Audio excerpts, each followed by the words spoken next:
Okay, our next talk is by Marieh Al Handawi, Make It Rain with Cloud Seeding.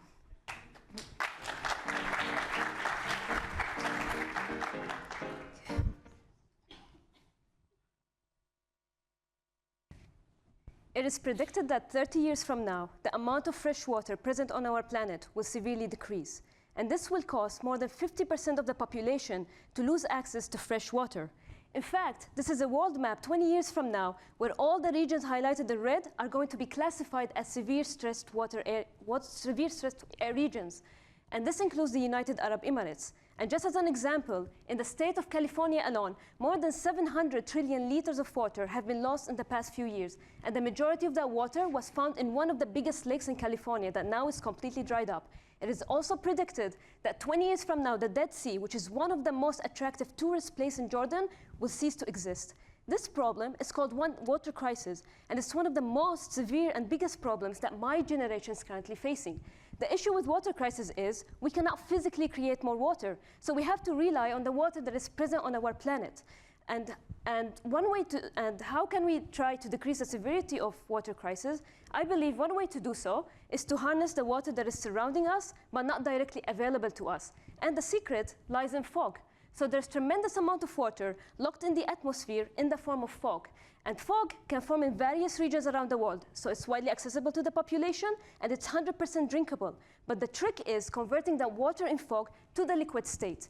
It may seem complicated, but this actually has been done millions of years ago, not by us humans, instead by nature, where there are many plants, animals, and insects that have adapted to extract that water from fog and drink it right away. So if we can learn from these natural systems, we can apply the same concept in our community to alleviate water crisis. However, it's important to mention that despite these systems being promising, doesn't mean that they can supply an entire city with water.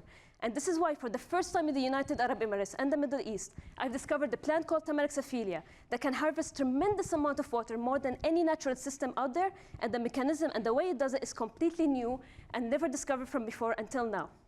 And the way the plant does it is very simple. It deposits salts on the surface of its branches. And no, it's not salt that we use to season our food with. It's super salt that acts as a magnet, capturing all the water molecules from the surrounding and condensing them on the surface of the branch for the plant to drink from. So this is just a video to show you the super salt in action, collecting and harvesting water for the plant. So how can we use this to combat water scarcity? Well, the secret lies in the super salt itself. We can easily make it in the lab, we can harvest it from the plant, and all we have to do next is to take that salt, spray it into the clouds where there is a lot of water. The water will be collected, will fall to the ground in the form of rain, and like that, we will supply an entire population in a huge region with water. Thank you very much.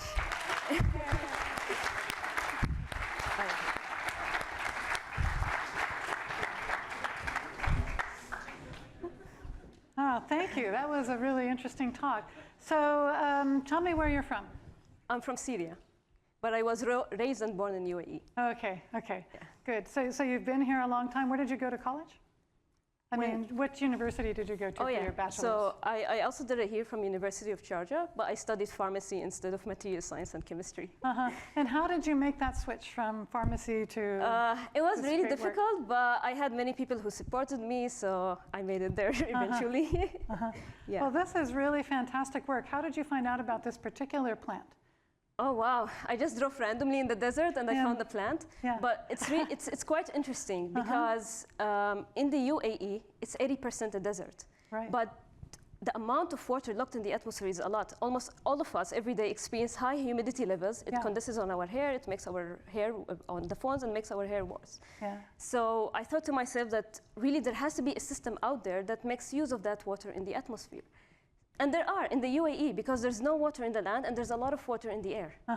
Yeah. Yeah, amazing. This is just an amazing talk. You know, I saw another talk in Santa Barbara when I was doing Grad Slam of someone that was looking at fog and the power of fog to make landscapes that are resistant to wildfires. Oh, yeah. So something very similar, you know, kind of a similar type of a statement, but because the plants do absorb so much water. I mean, this process of generating rain is used in the UAE, but they use simple salts, like the one we use for food. But this salt is really, really special. It can harvest water at very low humidity. You don't need too much water in the air to start and collect it. So it's really, really very efficient. Yeah, okay. All right, well, thank you very much. Thank you so much.